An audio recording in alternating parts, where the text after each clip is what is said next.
Hello, welcome back to Math Time with Professor Prime, and I'm your host as always, Professor Prime. So today we're going to talk about math in Final Fantasy XII, and here's how the video is going to go. I'm going to talk about Final Fantasy XII and focus in on combat.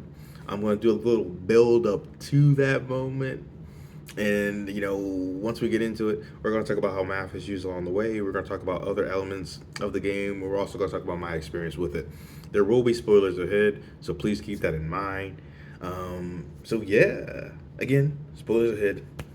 Let's get into it. Okay, so with Final Fantasy XII, it's a game that I like, and I'll get more into that a little later. But one of the big, important parts of the game is the combat. And I say that for a couple of reasons, right? Like, you're going to be spending most of your time during a game playing it, like, for most games, right? And with Final Fantasy, it's real easy to sink a lot of hours into it. So having a game that is like fun is important, and since it's action oriented in that sense that it has combat and combat systems, just on that base level of being a game and being fun and being entertaining, that's important. But that's not all, right? Like, it's art, it's math in action. Um, and there's so much that goes into making it, and I dig it. I dig it hard. Math is everywhere and in everything, right? And it is everything. And with gaming, I feel like you get this visceral and compelling way to see that math, right? Because there's always a lot of math going on behind the scenes, right? Right. Um, and though there are a lot of ways that you can see it more in the open, I feel like with video games, that ends up being very clear. And not only do you have this idea of like the combat, or just like gaming, just being like math and action, this beautiful union of math and art. Um, but you have that idea that you're going to be playing through this game, and so I like talking about combat because it's important on that level.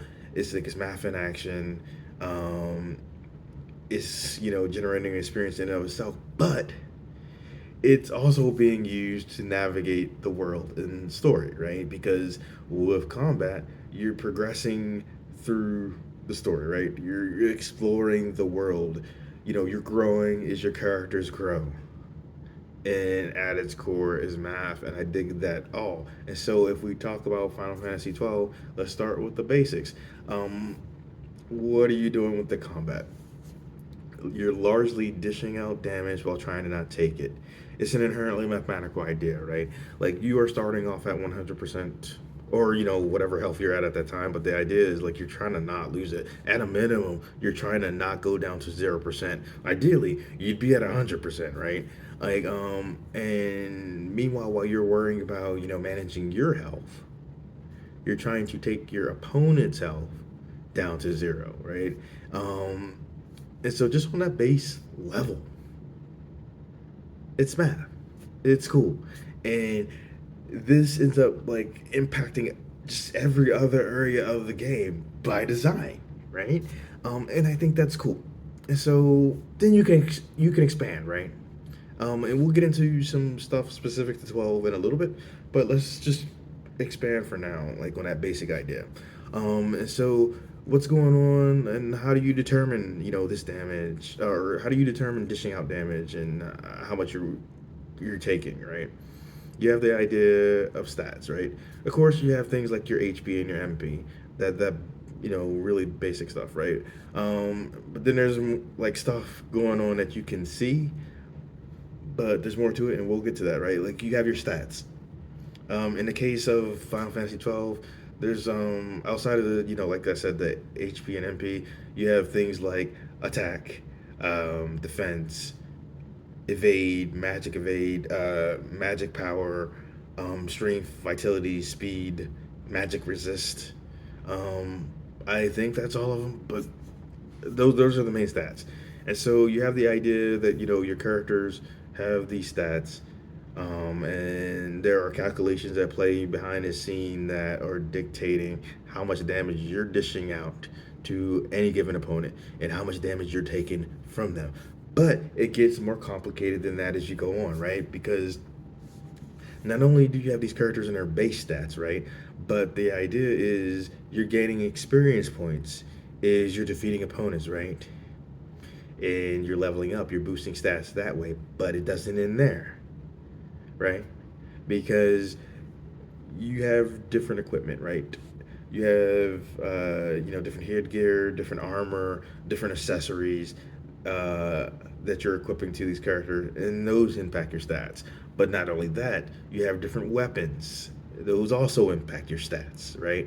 And so you're gaining experience. You're equipping your characters with different weapon and gear, whether it be headgear or armor, and also different accessories, and all those impact your stats on some level, right? Or if they're not, like for the accessories, if they're not impacting your stats on a more direct level, they're doing something that could impact and turn the tide of the battle, right? Or they impact the stats on some level in some way. They're doing something, in short. um, so again, you have that basic idea of you're dishing out damage while trying to avoid taking it. You're trying to not go down to 0% while trying to get your opponent to go down to 0%. And as you're doing that, you're gaining experience points. You're boosting your stats. You're gaining different weapons. Your opponents, they're dropping different items. But that's not all, right? So you have those really basic elements, and they pop up in a lot of Final Fantasy games, but also a lot of RPGs in general, right? And then it's like, okay, so like with Final Fantasy, right, you have a lot of common elements, and then each of the games they have their own combat systems, they have their own unique elements, right?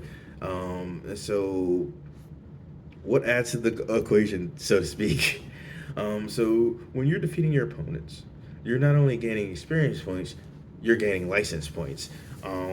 So what are those, right?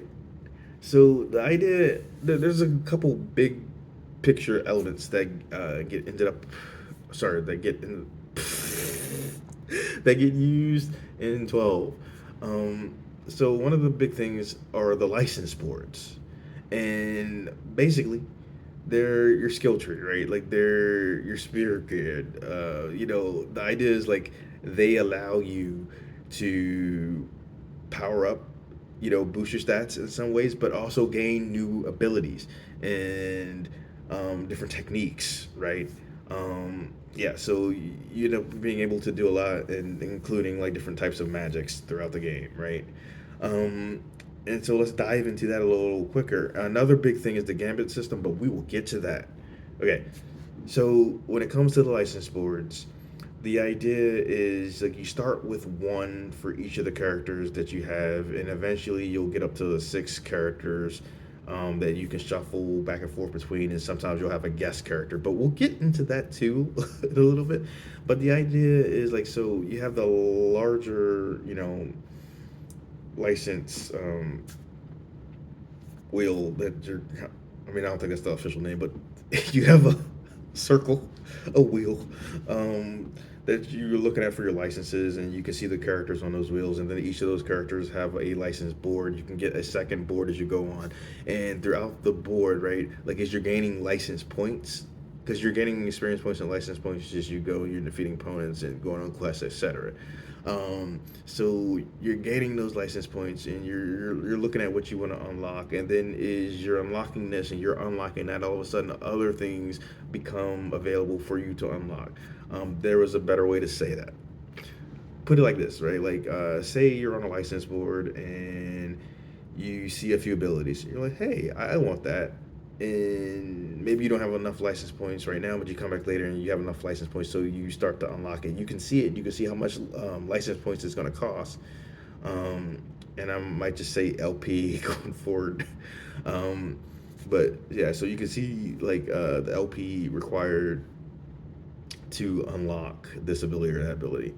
And then you unlock it, and all of a sudden you might see an ability that wasn't there that you can unlock if you have enough points, if that makes sense, right? So basically, right, like you can see where you're going to a degree, and as you're unlocking more, you can see more of where you're going. So you can put it like that. And the idea with these license boards is they represent a class. So I'll put it to you this way: like you have a character, and you have your characters going around that license wheel, and each of them has. I'm just gonna call it that, by the way, because I forgot the specifics. But so you have that giant license wheel, and each of your characters can eventually get up to two jobs. But if you focus on just like a singular job per person, um, that's what they're getting, and that's what it's representing. So you might have like one character, and you might go and say, "Hey, I want this character to be a black mage." So at that moment, no one else could be that black mage, and you're doing your thing and you're expanding on that black mage board. And then you might have another character. You might be like, "Oh, I want them to be a white mage," or "Oh, I want them to be a knight." Um, or I want them to be like a bushi, for instance, which is like if you're used to like the samurai class and other Final Fantasy games, it's like that, right? And that's the idea, though. Like you have these jobs or classes or whatever you want to call them, and each character is taking up one of those. Like you have six characters, they're taking up those, and eventually they could take up two. So you're doing 12 classes, and they're occupying their own combinations, right? There's a better way to say that too. I don't know. It's late. It's going on one. Um, and I'm a little tired, but I wanted to make this video. So, but that's the big idea. So you have the license boards, and you can unlock different abilities. That's the take-home message. And you have your characters, and they have like their different jobs or classes or whatever you want to call them, and that affects their stats too, and what they can do, and the types of abilities that they can learn. And then like when you get the second license board, you can choose different classes to pair with a class that they were already doing. So I might have someone, and I might be like, oh well, they're a black mage, but now I also want them to be a knight, right? So you could do that. And so you got to be strategic though, because you're like, well, I got to decide what these people are going to be. And there is an option to start anew with those license boards, but like it takes away all your abilities, but you keep the license points so you can redistribute them, right? Um, but now I'm getting caught up in the license board.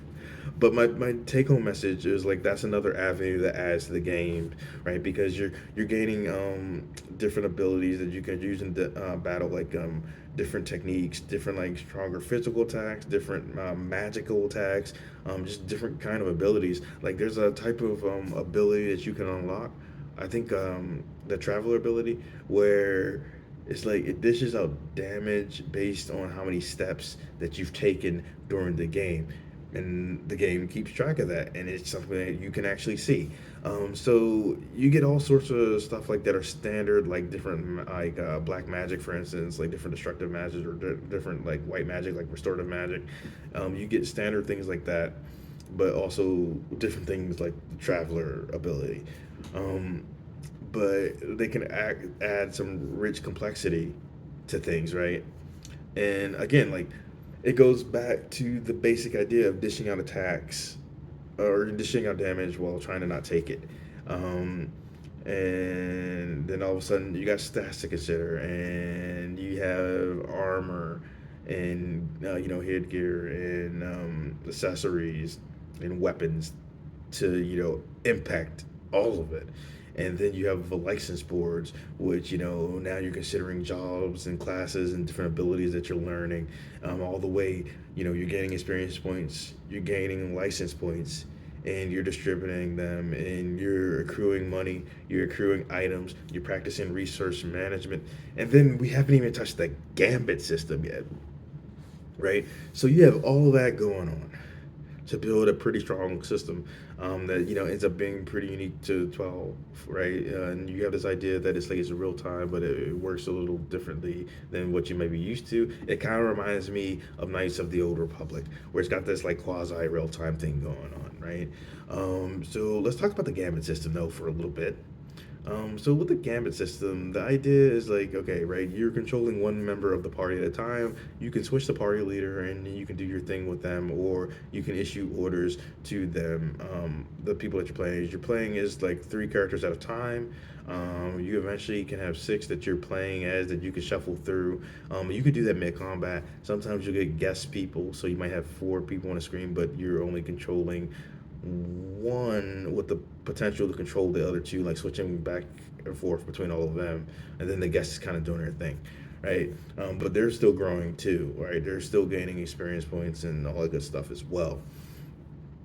So you have, that idea, right?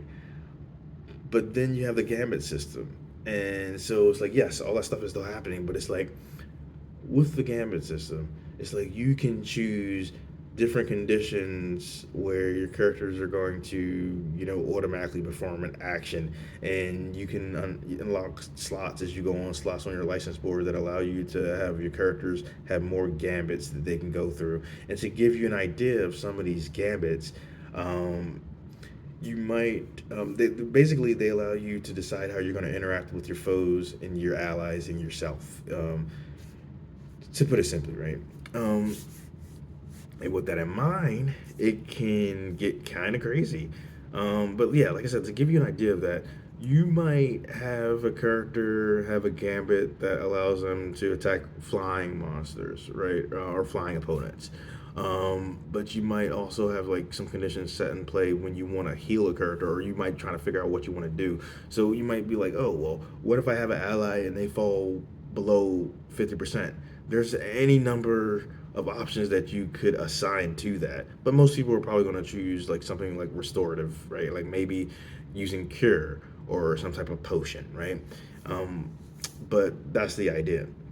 Is like so you have something like that, but it's not just limited to restoring health, right? Because like I said, you can have any number of actions associated with it. It's just like when I think damage is like restoration comes to mind. But you could also, attack opponents at different health. Like then some of them get crazy because it's like, well, you might like have your character not attack anyone that's lower than a certain point, or like you only attack someone if they're higher than a certain point. Like you might have someone attack characters who have like HP above 10,000, for instance, or in some cases even 100,000.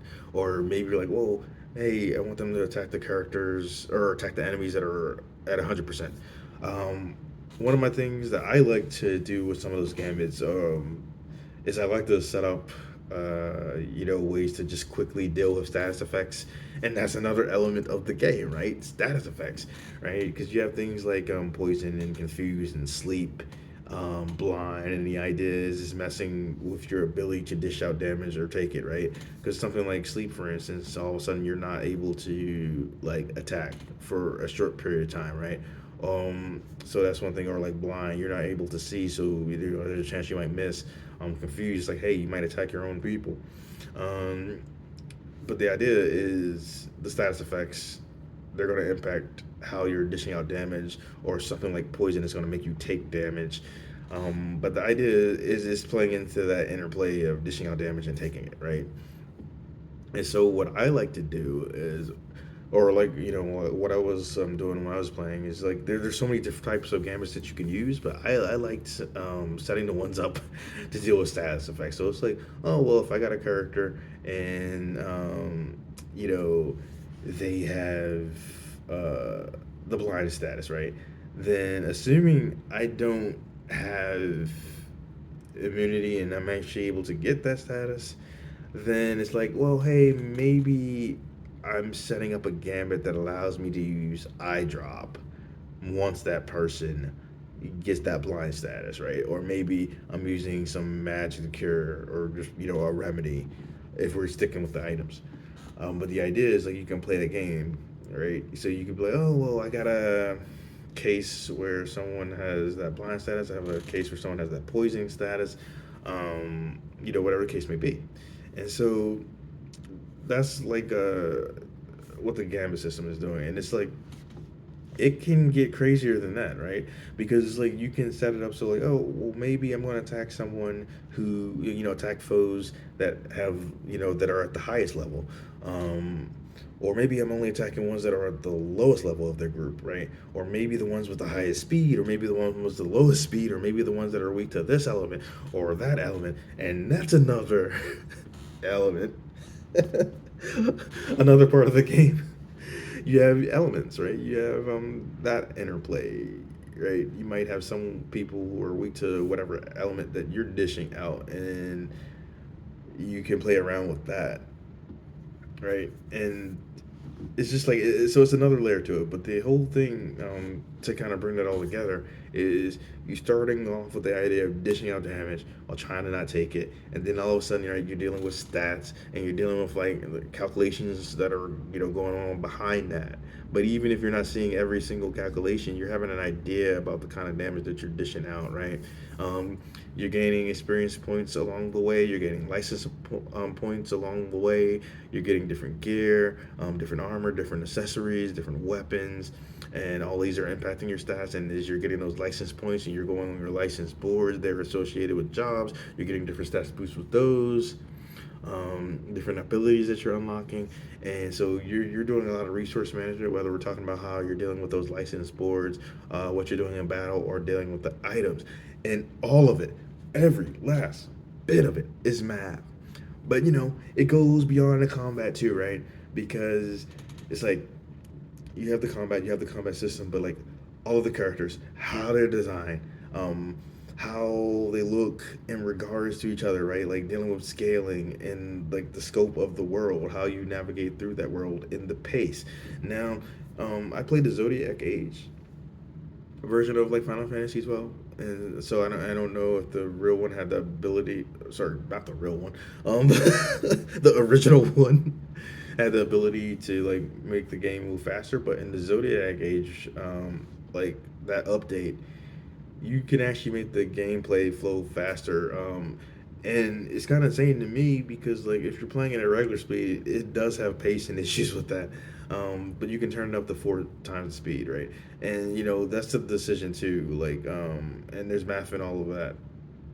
I don't know why I said decision too. I meant to say there's math and all of that, right? Like, how you're navigating that world, and how that would have come to you originally versus like the different speeds they could choose. But no matter what, there's math involved. And then there's just like really basic concepts that like we take for granted, but it's all math, right? Like when we're dealing with light, we're dealing with color. That's math, and all the properties that they have. It's math. Same with sound. Same with music. And Final Fantasy is a series known for its music. It's deliberate. It's sound, but it's sound directed to make you feel, to grant an atmosphere. It's very deliberate. And so I dig it. It's a lot of math and a lot of art, and I can keep on going on. But I did want to talk about how I felt about the game. So Final Fantasy 12 is like it's an interesting game. It's a good game overall, but I do think that it does have some pacing problems. For me, it didn't click right away. Um, it's just one of those things, right? Like Final Fantasy 8 didn't click with me right away either. But it eventually got there, and so did 12. Overall, I liked it. The main characters that you play as, they have like some decent interactions. They all work really well together. I like that. Um, and as far as the big bad, you have Vane, but Vane kind of has a team, sort of, right? Because it's like Vane is working with Sid and Vanat, and they, even though they're all absolutely evil, um, it's like it's not that simple because it's Final Fantasy, right? And the idea is, yes, they're doing these evil, horrific things, but they're also trying to grant the freedom of humanity from like a god-like race, or a race of gods in this case, I guess, because like Vanad is one of them, right? Um, but here's the thing about that, though, kind of circling back, because it's like, well, it's more complex than it seems, but they're also hypocrites because, like, they're taking away people's rights while they're talking about, having freedom to rewrite history and all that stuff, and freeing humankind from, or I guess mortal kind from a god race. Also, that is so like Final Fantasy. Like, there's always something. Not always, but there's usually something about taking down a god, right? Or taking down a god species, or becoming a god so you can assume control. But there's always something with control and something with a god, which is, yeah. So that's pretty common. But and then like back with our main cast, I do like their interactions. Like Vaughn is okay. But I like his interactions with Pinello. Balthier and Fran, they were great together and like kind of taking on that mentorship role. They're sky pirates and they're kind of building their crew and mentoring and stuff throughout that game. And then just like having everyone like come together. I did like Ash. I do feel like they gave her a plot where it's like, oh, it seems like she might make the wrong choice, but it's like, come on. You know, I'm trying to think. Was there anything else? Like, Bosch was solid. Um, I didn't like his brother too much. Um, but all in all, like the solid. Sorry, the character work was solid. The voice work was definitely solid. By the way, math and that too. Um, but yeah, overall, 12 is a good, if not great game, but it does suffer from pacing problems, and it took a little bit for it to click with me. But I am glad that I stuck with it. Trying to think if there's anything else I wanted to discuss about it. I think that's it for now. So, I'll see you in the future. Professor Prime out.